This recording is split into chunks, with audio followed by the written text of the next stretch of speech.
असते तर एक वेगळ्या आंदोलनाला आणि एका वेगळ्या चर्चेला आपण सर्वजण महाराष्ट्राने पाहिला असता आमचा वाघ आमच्यामध्ये नाहीये. त्याच्या स्मृतीस, दादांच्या स्मृतीस अभिवादन करतो. आज छत्रपती शाहू महाराजांच्या जयंतीच्या निमित्तानं ही सभा होत आहे आणि या सभेला उपस्थित मंचकावरील आमचे नेते प्राध्यापक सुकुमार कांबळे सर, आमच्या ताई धम्मसंगिनीजी, या कार्यक्रमाला उपस्थित असणारे राज्याचे प्रवक्ते सुभाषजी लोणके, धाराशिव जिल्ह्याचे पीपीआयचे जिल्हा प्रमुख अभिजित देवकुळे, सोलापूर जिल्ह्याचे जिल्हाध्यक्ष अंबादास वायदंडे, बीड जिल्ह्याचे युवकचे जिल्हाध्यक्ष सुनीलजी पाटोळे, बीड जिल्ह्याचे युवकचे अध्यक्ष नवनाथजी कांबळे, सोलापूरचे शहराध्यक्ष मिथुन लोखंडे आणि हा कार्यक्रम ज्यांनी आयोजित केला असे आमचे बीपीआयचे पृथ्वीराज मोरे यांचं पहिल्यांदा मी स्वागत करतो. तर आता ताईने भाषण केलंय, 15-20 मिनिटं आपल्यासमोर चर्चा केली आहे. आता आमच्या बायांना काही ते समजलं असेल, समजलंय का? हा, आपण, मी काही भाषण करणार नाही, आपण चर्चा करू. आपण म्हणजे तुमच्याशी मी संवाद साधेल, असं दबून बसू नका कुठंतरी आणल्यासारखं. कारण आजचे कार्यक्रम कशासाठी हे माहिती आहे का तुम्हाला? मातंग समाजाच्या किती महिला आहेत हॉलमध्ये? हात वर करा. मातंग समाजाच्या महिला किती आहेत? सगळ्याच. सगळ्या महिला कामाला जातात का कुठं? हा, कोणत्या कामाला? धुण्या भांड्याच्या कामाला. म्हणजे कष्ट करणाऱ्या महिला आहे की नाही? कुणाचं पोरग अधिकारी आहे का, सर आहे का, शिक्षक आहे का, कुणाचा? हातवर करावं. हा, चपराशी आहे का? चपराशी नाही. हा,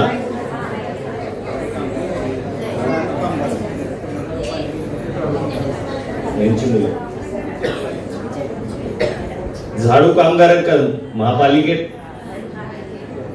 पोर नाही. नवरा कुठं नोकरीला होता का कुणाचा? नाही.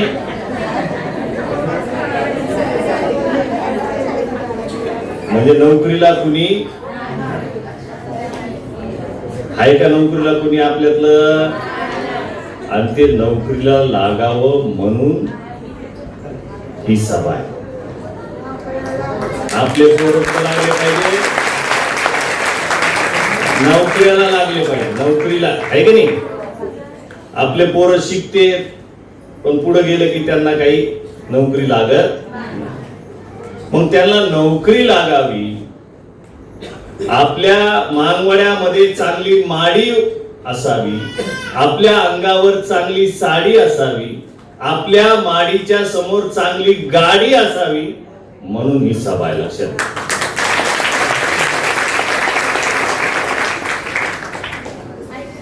आरक्षण दिले आपल्याला बाबासाहेब आंबेडकर, आहे की नाही? ते 2 नंबरचं जे फेट्यावाला माणूस आहे छत्रपती शाहू महाराज, हे शाहू महाराज आहेत. ते कुठले? कोल्हापूरचे.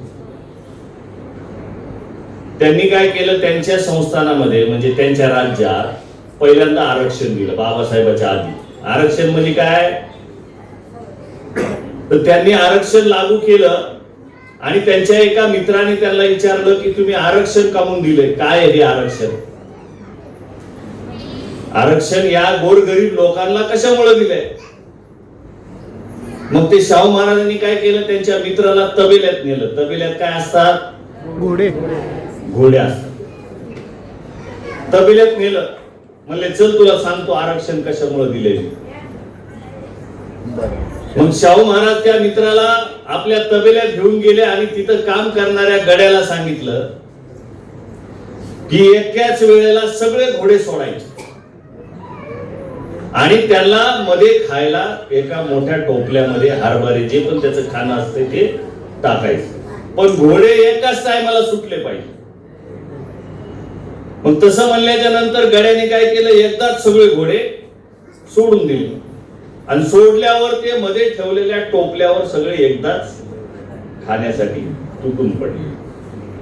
मग जे ताकदवान घोडे होते, तगडे, ते घोडे सगळ्यात पहिलं त्या टोपल्यावर तुटून पडले. आणि जे कमजोर होते म्हणजे अशक्त होते ते घोडे त्यांच्या जवळ गेले की ती ताकदवान घोडे त्यांना लाता मारायचे. ताकदवान घोडे जवळ येऊ देत होते का खाण्यापिण्याच्या? नाही. मग ते तगडे घोडे कमजोर घोड्याला लाता मारायचे, ते खाऊनच देत नव्हते. शाहू महाराजांनी त्याच्या मित्रांना जवळ घेऊन म्हणले की हे जे कमजोर घोडे आहेत, हे जे कमजोर घोडे आहेत, हे या ताकदवान घोड्याच्या बरोबरीला आणण्यासाठी आरक्षण नावाची खुराक मी त्यांना दिलेली आहे आणि म्हणून त्यांच्या बरोबरीला यावं या कमजोर घोड्यांनी, म्हणून मी आरक्षण यांच्यासाठी लागू केले. याला म्हणतात आरक्षण.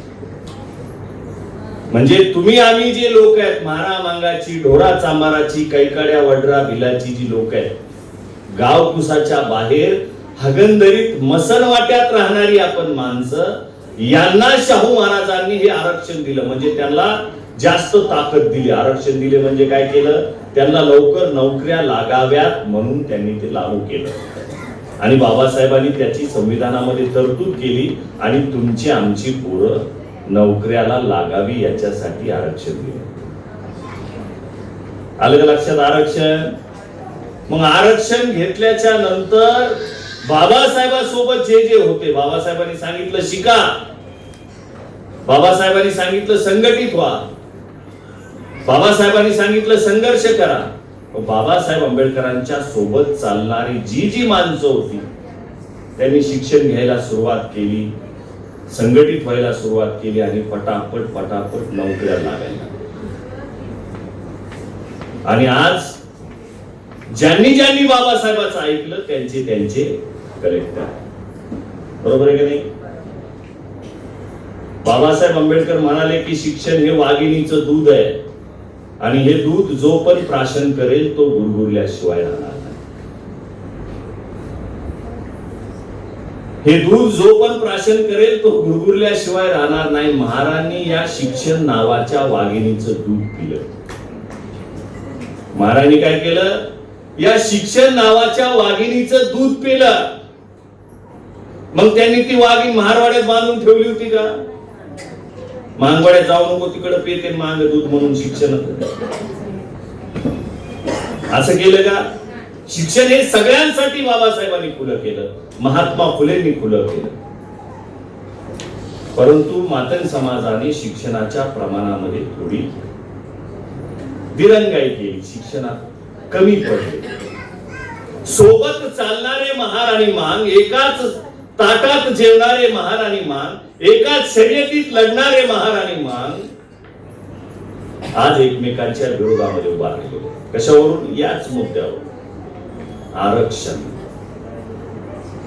आरक्षण या मुद्द्यावरून ही दोघं आता एकमेकाचं तोंड देखील पाहायला तयार नाही, अशी परिस्थिती झाली आहे. आज या महाराष्ट्रामध्ये अशी परिस्थिती झाली.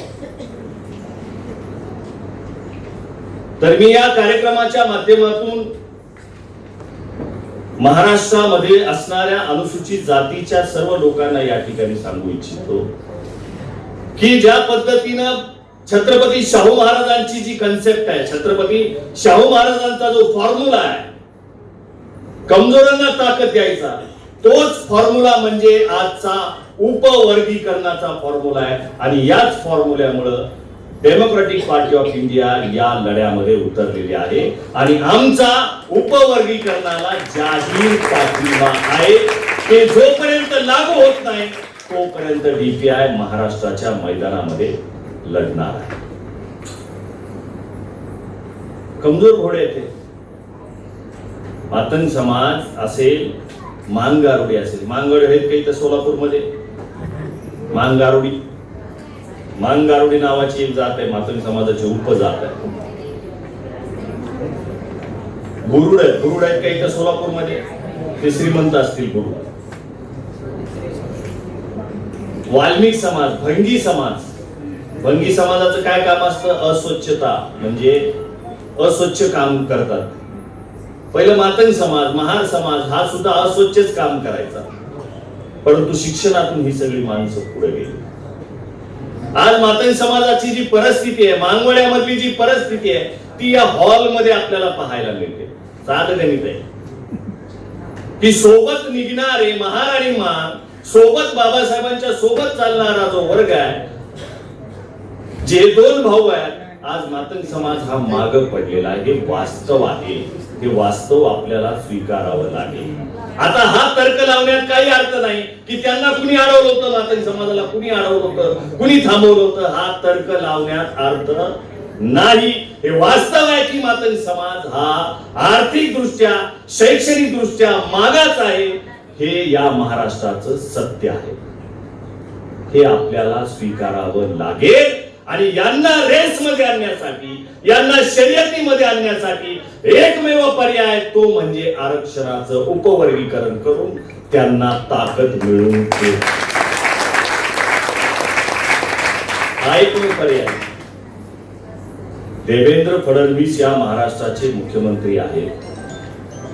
देवेंद्र फडणवीसांनी लवकरात लवकर आरक्षणाचं उपवर्गीकरण केलं पाहिजे, लवकरात लवकर.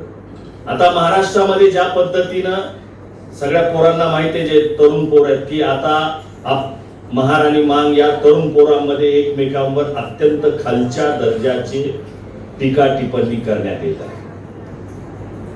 आरक्षण उपवर्गीकरणाबद्दल काडीचाही अभ्यास नसणारे, बाबासाहेब आंबेडकरांबद्दल काडीचाही अभ्यास नसणारी माणसं सोशल मीडियावर जे वाटेल ते टाकून समाजामध्ये, दोन समाजामध्ये तेढ निर्माण करतात. यांच्याकडे लक्ष देऊ नका, यांच्याकडे लक्ष देऊ नका. उपवर्गीकरण हा शाहू महाराजांचा आणि डॉक्टर बाबासाहेब आंबेडकरांनी तुम्हाला दिलेला संविधानिक अधिकार आहे, याच्यावरच तुम्ही बोललं पाहिजे. इथं जास्त मातंग समाजाची मंडळी आहेत, माता भगिनी आहेत, म्हणून मी या ठिकाणी सांगतो. आता मातंग समाजावर महाराष्ट्रामध्ये हा आरोप होतोय की तुम्ही मातंग समाजाने ही मागणी केली आहे उपवर्गीकरणाची, आणि म्हणून बाबासाहेब आंबेडकरांच्या जे अनुसूचित जाती, शेड्यूल कास्ट बाबासाहेबांनी बनवलाय त्याला धक्का पोहोचत आहे, बाबासाहेबांचा अपमान होत आहे. अशा पद्धतीचं नॅरेटिव्ह, अशा पद्धतीचं चित्र उभा केलं जाते. असं नाहीये, असं नाहीये. कर्नाटकमध्ये, शेजारच्या कर्नाटकमध्ये हे उपवर्गीकरण, आरक्षण उपवर्गीकरण लागू झालंय. मातंग समाज महाराष्ट्रातला गेलता का तिथं म्हणायला उपवर्गीकरण लागू करा? पलीकडे हरियाणा, पंजाब इथं उपवर्गीकरण लागू झालं, तिथं मातंग समाज गेला होता का उपवर्गीकरण लागू करा म्हणायला? सर्वोच्च न्यायालयाने जो 1 ऑगस्ट 2024 ला निकाल दिलाय, ते काही महाराष्ट्रातल्या कुणी याचिका दाखल केलेली नाहीये आकाशजी, बरोबर आहे? जो निकाल 2024 चा 1 ऑगस्टचा आलेला आहे सर्वोच्च न्यायालयाचा 7 बेंचचा, त्याच्यातल्या 6 जजेसनी जो निकाल दिलेला आहे 1 ऑगस्ट 2024 ला, त्याची याचिका महाराष्ट्रातून दाखल झालेली नाही. जो मातंग समाजावर महाराष्ट्रातले आरोप केला जातोय ती याचिका महाराष्ट्रातली नाही, हे समजून घ्या. मला वाटतं ती आंध्रा मधली आहे, काय ताई? पंजाब मधली आहे. बघा पंजाबवर सुप्रीम कोर्टाने तो जजमेंट दिलेला आहे. 7 बेंचेसचा तो निकाल होता, त्यातल्या 6 जजेसनी मिळून हा निकाल दिलेला आहे. 1 जणाचा त्याच्यामध्ये विरोधात केलेला आहे. आणि त्या 6 जजेसचं म्हणणं आहे की भारतातल्या जे राज्य आहे, ज्यांना वाटतं की अनुसूचित जातीमध्ये प्रगत आणि अप्रगत हा वर्ग तयार झालेला आहे, त्या राज्यांनी याचं वर्गीकरण लागू करावं. तर आमची मागणी या महाराष्ट्रामध्ये अशी आहे की प्रगत आणि अप्रगत लोकसंख्येनुसार नाही. बरोबर आहे आकाशजी? लोकसंख्येनुसार नाही, प्रगत आणि अप्रगत त्याचा डाटा सगळा शासनाकडे आहे, सरकारकडे आहे. बदल समिती त्याच्यावर नेमलेली आहे. याच्यावर संशय घेतला जातोय.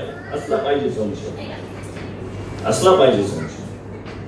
परंतु एकच आमचं म्हणणं आहे या परिषदेच्या माध्यमातून की प्रगत आणि अप्रगत साधं गणित आहे, त्यानुसार शासनाने निर्णय घेणे गरजेचं आहे. याच्यामध्ये फक्त मातंग समाज येणार नाही, याच्यात मानगारुड येणार आहे, त्याच्यामध्ये वाल्मिक समाज येणार आहे, याच्यामध्ये बुरुड येणार आहे, याच्यामध्ये वेगवेगळ्या छोट्या होणार येणार आहेत.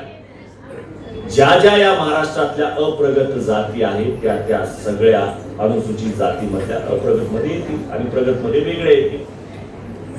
साधा फॉर्म्युला आहे, त्यानुसार महाराष्ट्र शासनाने याचा निर्णय घेणं गरजेचं. महाराष्ट्रामध्ये ज्या पद्धतीनं वातावरण खराब होत आहे, देवेंद्र फडणवीस साहेब ज्या पद्धतीनं हे सगळं पाहत आहे, त्यांना माझा सवाल आहे माझ्यासारख्या कार्यकर्त्यांचा की तुम्हाला नेमकं काय अपेक्षित आहे आमच्याकडून?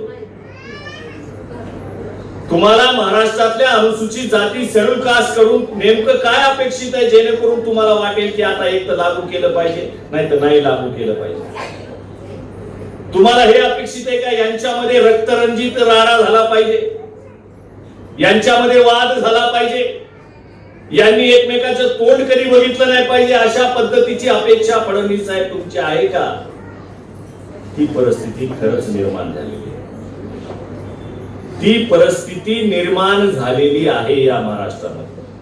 जर तुमचं समाधान झालं असेल तर लवकर कुठला तरी निर्णय द्या.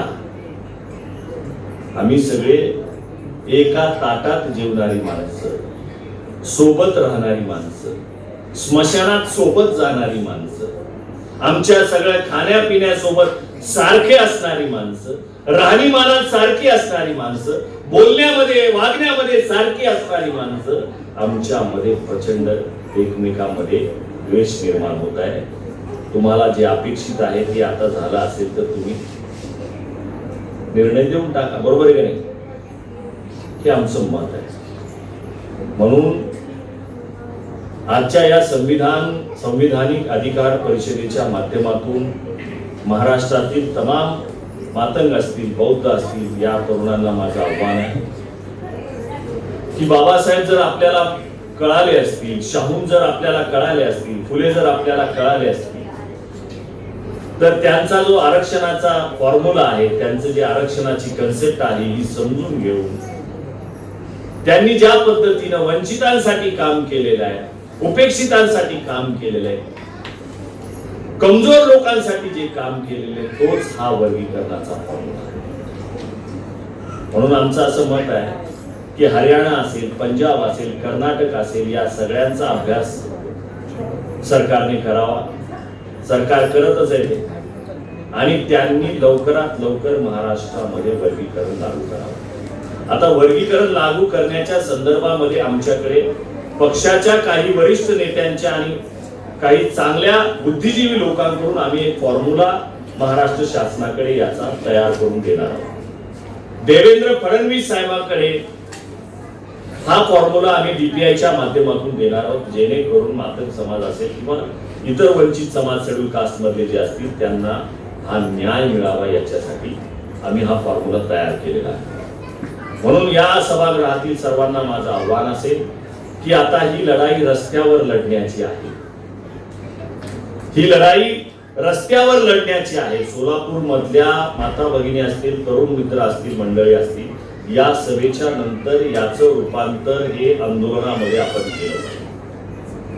सोलापूर मधल्या मातंग समाजाने रस्त्यावर उतरणं गरजेचं आहे. वर्गीकरण लागू व्हावं याच्यासाठी सरकारवर प्रेशर टाकणं गरजेचं आहे.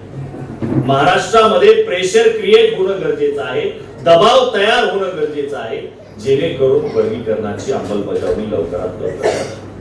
म्हणून आजच्या या सभेच्या प्रसंगी मी एवढंच सांगू इच्छितो की आरक्षण वर्गीकरण हा फुले शाहू आंबेडकरी चळवळीचा मुद्दा असायला पाहिजे. तो मुद्दा घेतलाय RSS.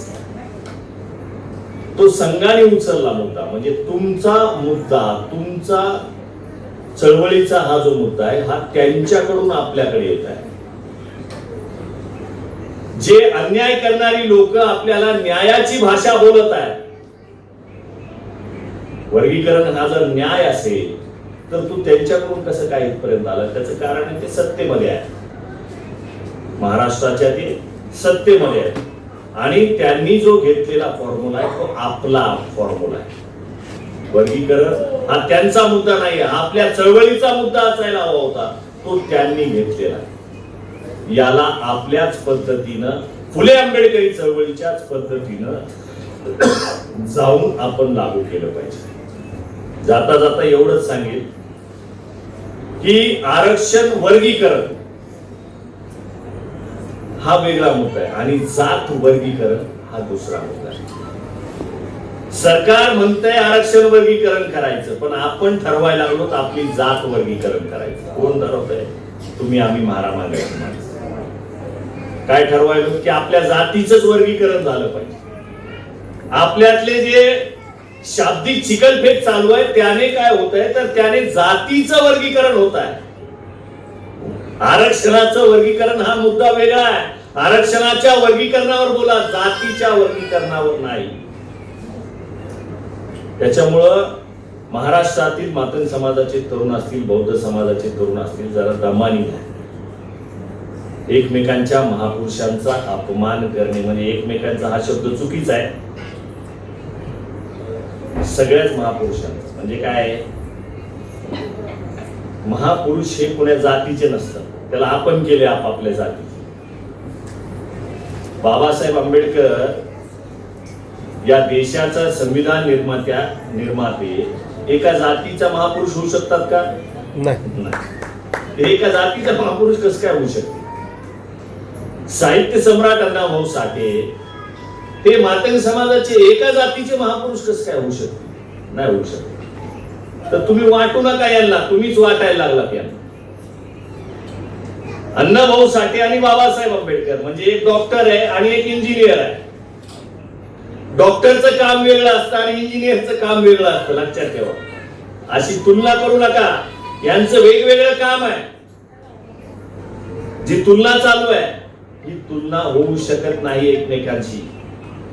साहित्य सम्राट अण्णाभाऊ साठे यांचं काम वेगळं आहे, बाबासाहेब आंबेडकर यांचं काम वेगळं आहे, परंतु त्यांचा एकच सेंटर पॉइंट आहे, त्यांचं सगळ्यांचा एकच केंद्र बिंदू आहे, तो म्हणजे मानवता, ह्युमॅनिटी. मानवता, माणसाने माणसासोबत माणसासारखं राहिलं पाहिजे.